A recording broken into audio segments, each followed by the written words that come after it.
Dungeon Master DM Order, and I'm joined by these awesome individuals who are the heroes of the campaign, also known as the Crimson Peacekeepers. If this is your first time joining us, welcome. We're excited to have you. If you're a repeat viewer, welcome again. We're always happy to have people watching our show for it. This is session 73. We're almost getting closer and closer to my vision of the halfway marker. I foresee that this campaign will go to 150 episodes, like the first C1. So we're getting close to the middle point with things, and it makes sense. Our heroes are level 10. If you are just joining us, you are in a good position because we just are finishing up a little bit of downtime. The group had a week of downtime as they prepared for a meeting with the Arif, a governor mage of sorts in in the lands of Eremer. Uh, they're getting ready for that. We're going to go into kind of like a little bit of recaps on individual downtimes at the moment. So you're just in time for a good segue if you're brand new coming into the show for it. Also, if you want to catch up with any of our previous episodes, they're all on our YouTube channel, Castles and Calamities. Feel free to check it out. You can watch any of our videos there from this campaign, as well as our sister campaign, which normally would take place on Thursdays. We're entering into a little bit of a hybrid model for it. Stay tuned for more information about that for upcoming sessions. But all of our previous episodes that were hosted by DM Chaos are also on our YouTube channel. So feel free to check it out if you're interested in watching a campaign that takes place in a little bit of an age of antiquity with the heroes trying to survive after being hurled into the future 10 years forward and now having to try to set the world right. But if you're here for an industrial age with civil war, political intrigue, and lots of magic versus science, you're in the right place. So let's get into our recap, what happened last time on session 72 as we go into session 73. So last time, the group, as I mentioned, had a week of downtime. They spent approximately as I pull up through the little map, the 6th through the 11th, after obtaining a magical demiplane that had a fort. Some of them went shopping to supply that fort. Some of them have been very busy having conversations, making connections, recruiting certain individuals, and going about throughout the town of Zarek. We're gonna go into and see what everyone has been doing. So I'm gonna ask everyone to please roll me a d20. Let's see what's going on as we officially finalize what was done during downtimes. All right, Zanny, you guys, Chance is holding up everything. All right, Chance with a 15, Alice with a 2, Zanny with an 8, and Lance with a 5. And when Erlon joins in, he will basically be at the bottom. So, Chance, you're going to go first, followed by Zanny, Lance, Alice, and Erlon. Yeah, the dice love us. All right, Chance, for our viewers and anyone who maybe missed last episode, do you want to just give like a brief recap, 3-4 sentences about what Chance did during the 5 days of downtime?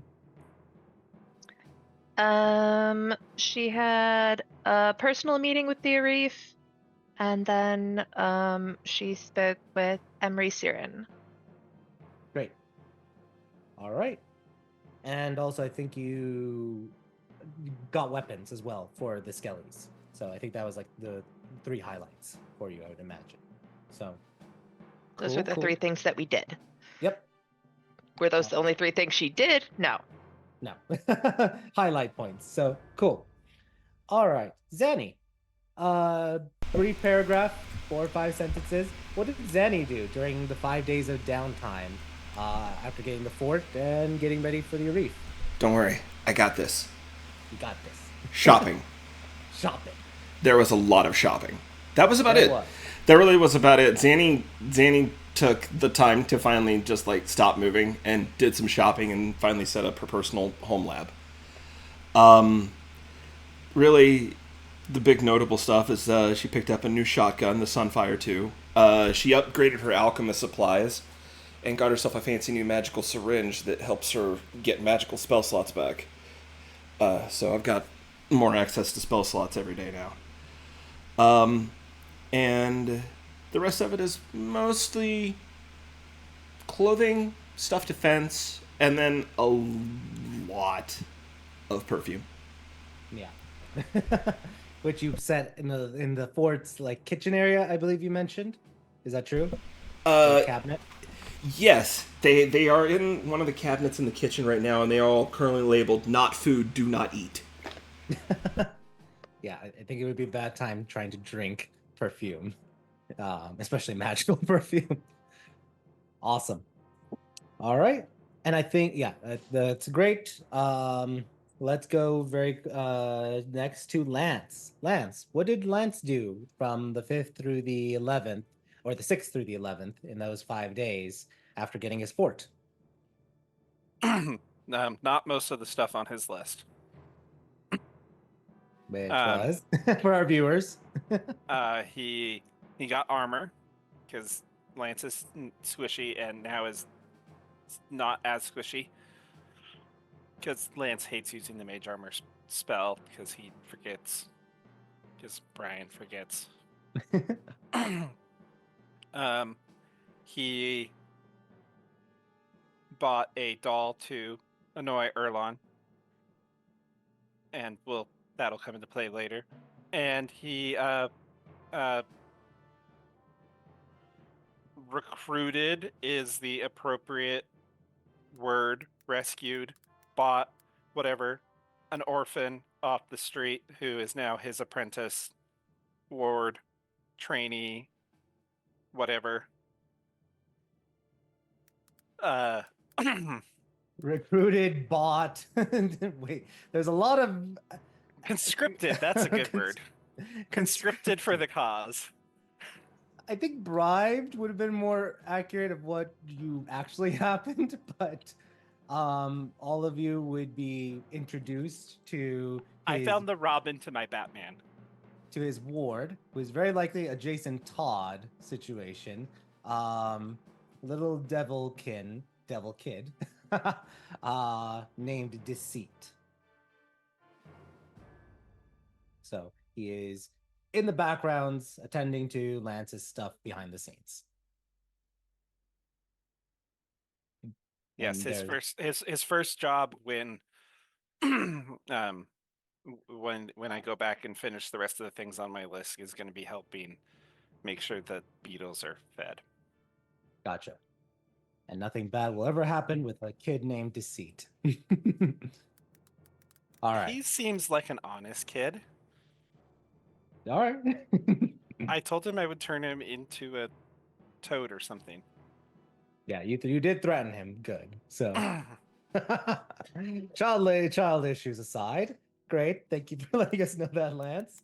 Let's go then to Alice. Alice, what did she do during her downtime that 1 week? 4 to 5 sentences, please, minimum. Picture yes or no? They were about to go into that. Like, Okay. yeah. I hung out with my husband. I hung out with some ghosts. I planned a dinner party, or sorry, I'm in the process of planning a dinner party. And yeah, I hugged Revenos. I'm pretty sure I did that at some point, and I am not proud of it, but I did. That is my TLD. Oh, I also went shopping. I did a lot of shopping. And went to the spa. So. Oh, I did go to the spa Yep. with Zanny. We got our much needed relaxation time. Great. With that being said, the group then also performed a quick side quest. Alice had found out that as she went to get a portrait done, that the premier artist named Saeed had gone missing. Gathering or doing a quick investigation, she ended up getting a little cursed, being now forced to speak and rhyme. Afterwards, she gathered the rest of the Crimson Peacekeepers. They went to the gallery and then entered a demiplane, which demiplanes seem to be popping up a lot nowadays. Fought a beholder, and after a tense battle, were able to slay it, rescue the artist, and claim a prize. Of course, maybe I should say a few prizes. First off, Lance, the skull of the beholder. Got a question for you. That spell, Posocrotic, what was the full name again? is it Posicrotic Sear, I believe? Yeah. Okay, so the Posicrotic Sear, it automatically will reduce it to a skeleton. Is that correct? Or are you going to try to stop the spell midway so that you can just have the skull of a beholder?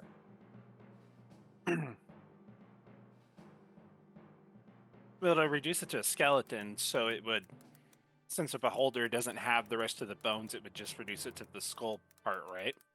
Well, the way I'm going to do it, this is why I'm giving you the option, is the bone is going to shrink the skull, and then it's going to form just like how a normal spell sometimes forms the rest of the skeleton parts. So it will be basically a skeleton, but the original skull matter would be from the original beholder. So that's No, option one.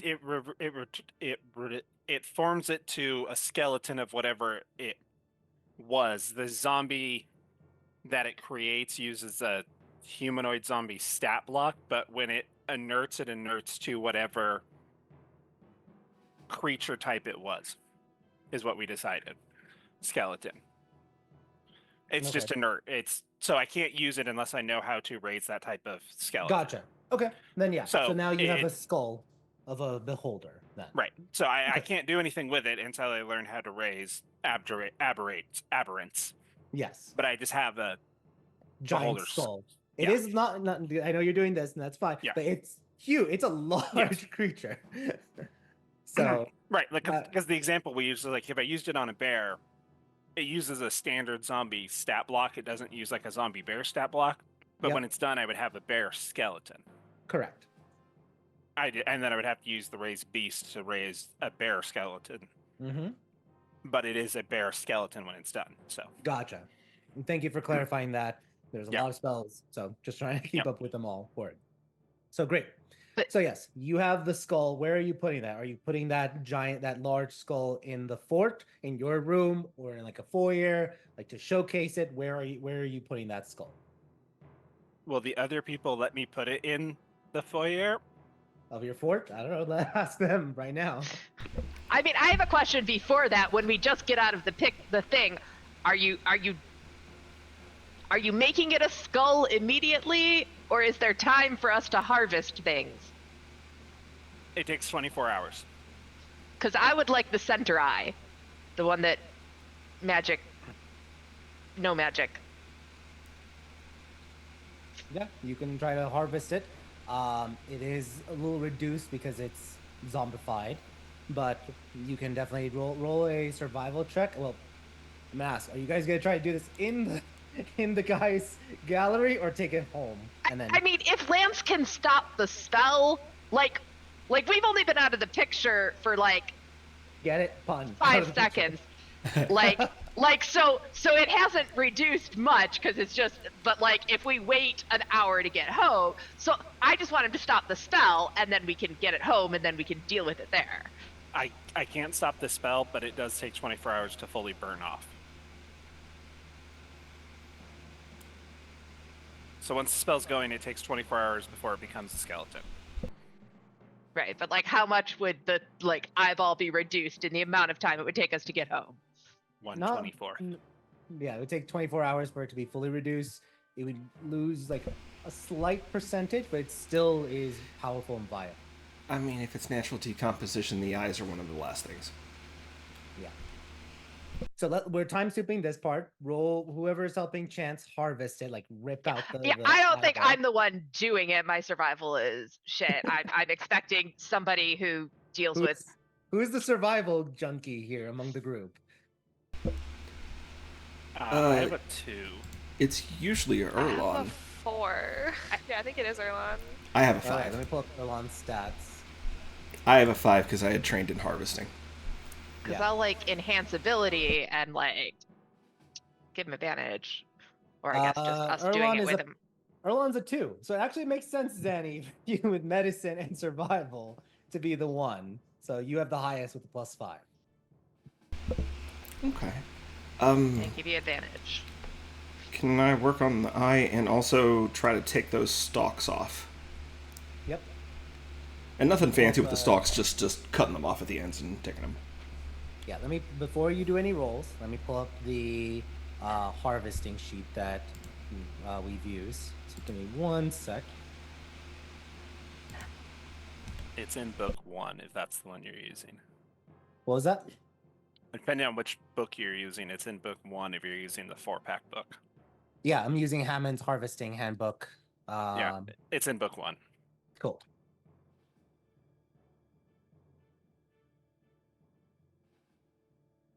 Got it. Okay. So we're aiming for the eye stalks, and we're aiming for the main eye. Okay. You could also, you would know this, Zanny. This is a little bit, so you roll an Arcana check first. Free, no penalties for this. An Arcana check to begin. 15. Good enough. So you know that the Beholder membrane is something that you can very easily take out. That one is like a DC 15, and it's valuable, and it could be used for a lot of like transmutation components. The eye stalks, to get them without damaging the nerve ends at the very end, is a DC 20, and then the main eye is a 25 DC. So those are the markers you know meta wise. So Here, you ready? You want Manny too? Nah, I think I like my fingers where they are. Well, I won't let you fail it. Yeah, she's offering timey-wimey magic. And I'm sure Alice maybe... And a +4. Yeah, Alice may... I'm not sure if she wants to inspire this situation. I am. Yeah, I'll be nice. Okay, so how are you inspiring Zanny to take out this Beholder eye? She's not very inspiring about it. She's just gonna straight up tell Zanny, I'm not going to let you in the fortress if you come in covered in any sort of goop, so you better get that out with surgical precision. Well, I am a doctor, so okay. Awesome. Alright, give me the Manny, fucking Manny. Give me that thing. Let it eat my finger off. I won't let him bite your finger. You better not. As you pull out the ring, you look and you see like a little eye opens up on the ring, and a little tongue kind of like slithers on the inside. Huh, don't you do that. You're not cute. I will shoot you. You put on the ring. You can feel its tongue. Well, you don't feel the tongue, but you feel it, but not because you have the glove on. Yeah. But yeah, you can now have a plus D4. Alice has a D8, and you have advantage. So roll that first survival check with advantage with a D8 and a D4. Alright, since we got everything under the sun, this one's going to go for the eye, of course. Because that's the big one. Survival. Money. Oh, hello. There we go. 23.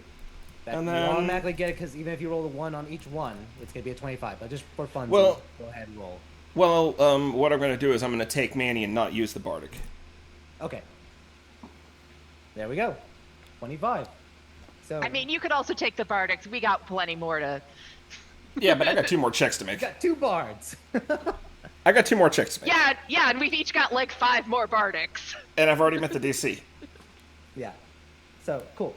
So with precision, and just for flair, Zanny, when you're doing this, are you dressing up in like in surgical scrubs, or are you just doing it in normal clothing? I'm technically the reason she wears her gloves all the time is because they are her surgical gloves.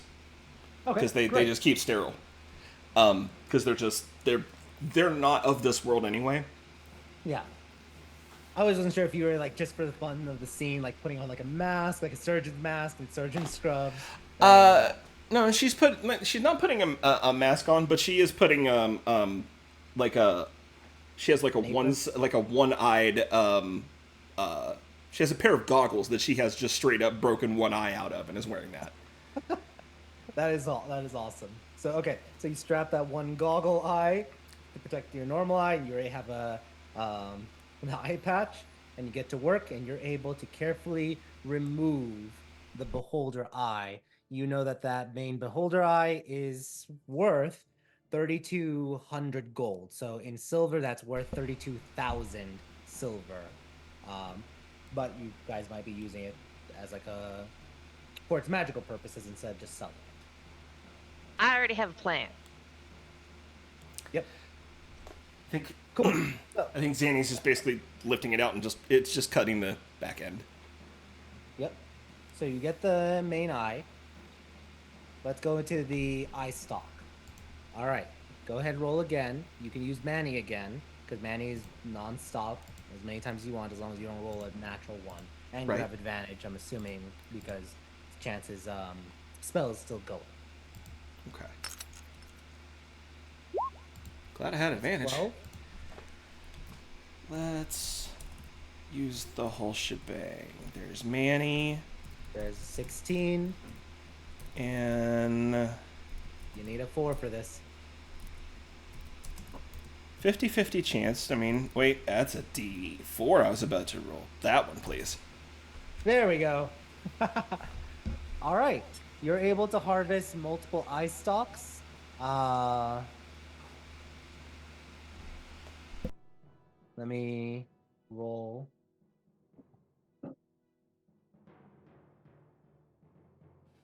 Okay. You're going to get 4 eye stalks. Roll a 4d10, please.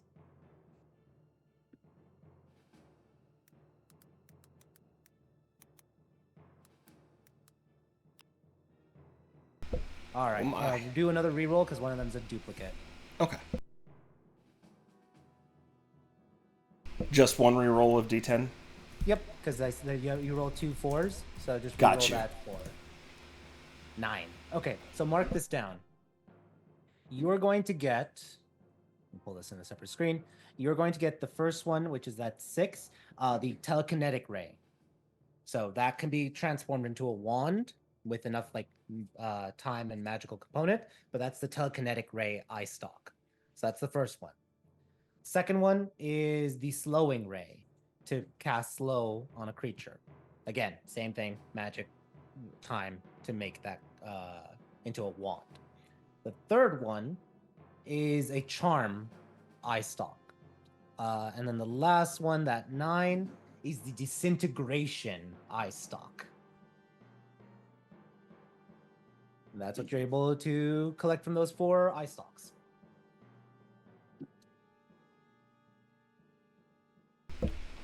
Zanny's hand is shaking more cutting the disintegration stalk than it was taking the giant eye out. Yeah. And each one of those sells going rate is 650 gold or 6,500 silver. Nice. And Last but not least, The the membrane. Beholder Membrum. So this is a DC 15. Okay. Go ahead, roll. I will say that Chance would have to recast the enhanceability. This is a time soup scene, so it doesn't really matter. But go ahead. Also have some more bardic inspiration. You got this, babe. ooh, 7. good. That was a 1 and a 2. Right? I also got time magic waiting for you, so. But we've been seeing these rolls. Okay, come on. He went very high, then medium, then lower. Okay, we're at 11. Let's do the bardic. Again, you need a 4 on the bardic. Here's the kitchen sink. That's the one. I'll rewind time. You rewind time. Roll that survival check one more time with advantage. Do.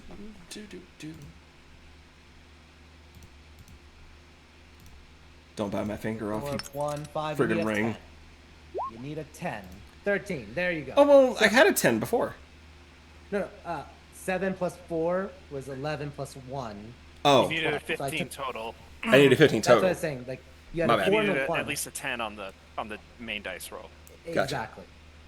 So yeah, your time rewinds as you accidentally stab an organ that you shouldn't have, and it compromises the membrum integrity.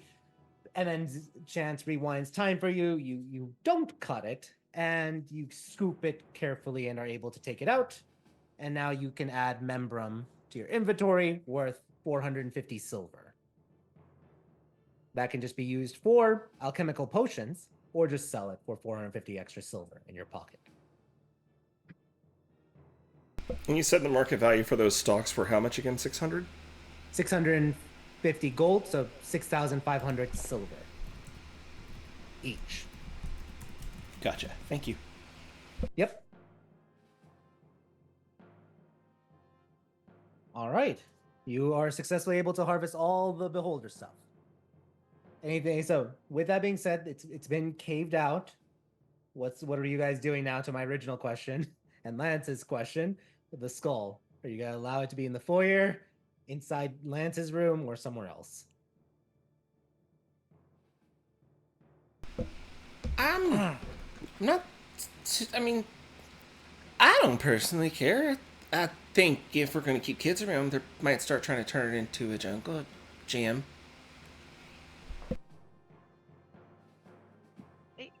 Uh, if I mean, I would say if you're going to have it someplace, quote, decorative, maybe outside in the garden area.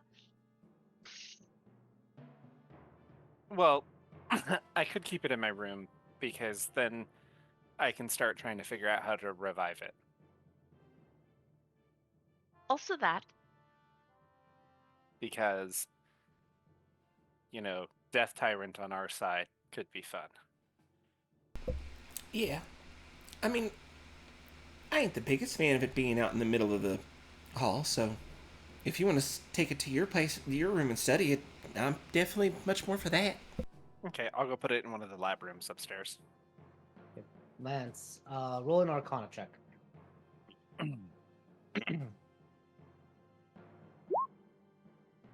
You know very well, and it makes absolute sense. Adnan probably trained you in this.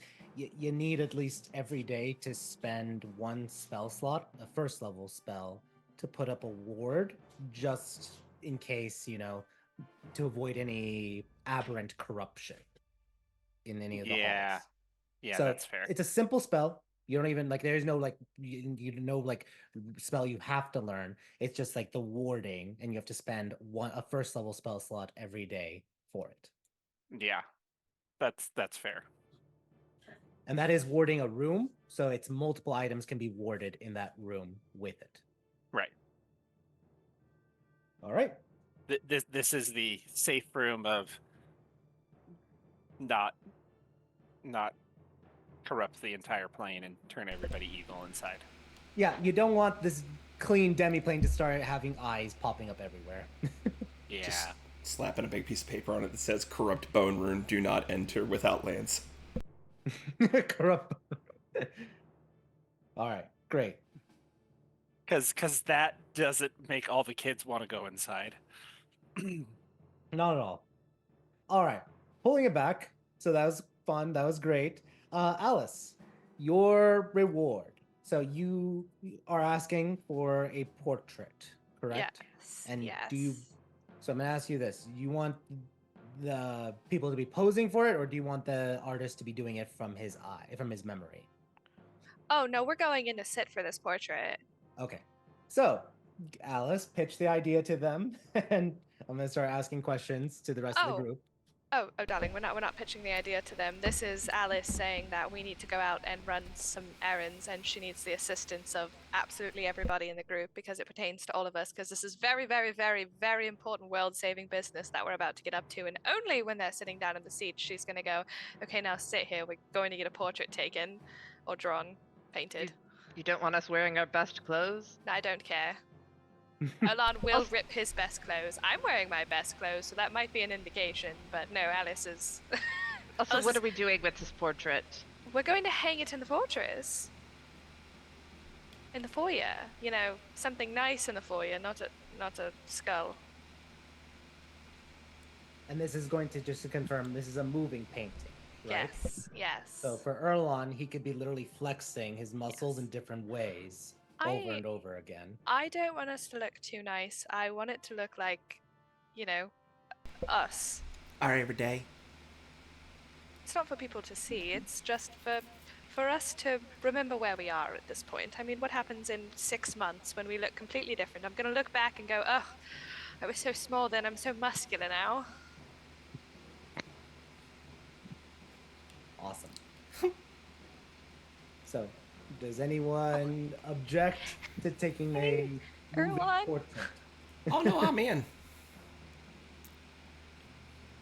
I'm not happy about it, but whatever. Hi, Erlon. So, Welcome. Erlon just joined. Welcome. I was like, he's not here. He can't What's up, complain. guys? You came in just the Ayo. right time. Yeah, perfect Alice timing. is She's not having. flexing. What was that? She definitely is not gonna have the muscle she's talking about. One day I will. All right. One day. One I day said is 6 months. too 6 far from months. now. What's up, guys? But yeah, Earl, I'm not sure what parts you heard or didn't, but Alice is getting a painting done of the Crimson Peacekeepers. It is a moving portrait, meaning the painting will move however way you're flexing or doing stuff Oh, in the okay. painting. Sounds good. Does Erlon oblige? I oblige. Okay. Of course. And you're able, I'm assuming Erlon is flexing a lot. Oh, for sure, yeah. Okay. Just all the positions, everything. Great. All right. You didn't miss much. We just dissected a beholder and chopped it up for parts. Yeah. Nice. We're successful. Yep. I'll take it. Hey, that's good. They got all that done, and we went to recap for it. But yeah, let's go really quickly. Erlon, anything you want to summarize for the 5 days that downtime that was had for Erlon? Yeah. I believe. Did you already talk to Zanny or no? Also, Zanny you're a explain? little quiet. Erlon. No. We're having difficulty hearing you. Oh, there you go. Let me see. Better. Give me 1 second. Is that better? Yeah. I think it's because it's coming through my camera. Speaking of which, you guys can see me for a second. Oh, never mind. Yeah, if it depends on Zanny. I don't know if Zanny already said it or not, but I believe I spoke to Zanny during that Yeah. time. I didn't bring it up For because RP. that was your business. Oh, perfect. Yeah. So, just a recap wise, Zanny and I spoke. Zanny did some tests on me to find out that I am a large portion now, not small folk. I am a human. Technically, you're Yes. still small folk, but yeah, you got a lot of human Yeah, genome large portion. in you. You're like almost on the border, half human. Gotcha. And that was about it. Yeah, you also went shopping with Chance. Lance, Oh, I thought that was And- last session that we did. Lance keeps Sheesh. the jokes to himself. doing stuff. And you got to sign some shirts Yes. in the streets. So Yeah. just highlighting these parts for anyone who missed last episode. Oh, gotcha. Okay. Yeah, because I was like, I thought we talked about that last session, but cool. Yep. Cool. Yep. All right. So now let's get into that. So all that was recap. All that was what we did was basically already happened. The portrait, Alice, will be delivered within 3 days. That also your other portrait will be done in 3 days as well. And you Delightful. should good on that front. Is- Oh, go ahead. I'm sorry, I forgot to remute my mic. Okay.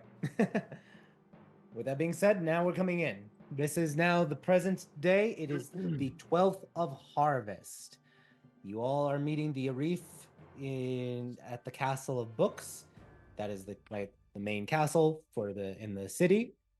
And really quickly, what is everyone doing in anticipation of meeting their basically the leader of this government?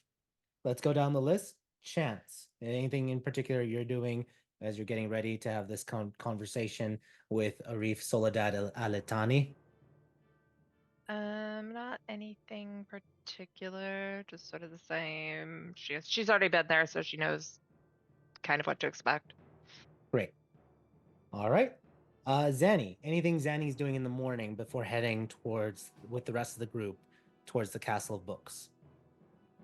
I think just on the way, she would have.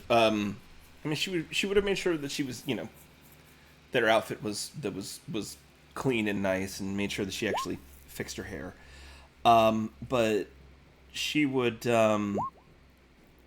take a bottle. She'd take a couple of bottles of perfume with her and offer them up on the way there if anybody wanted them.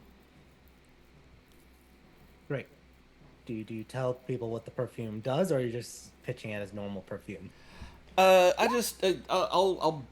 pull out the bottle of the banana perfume.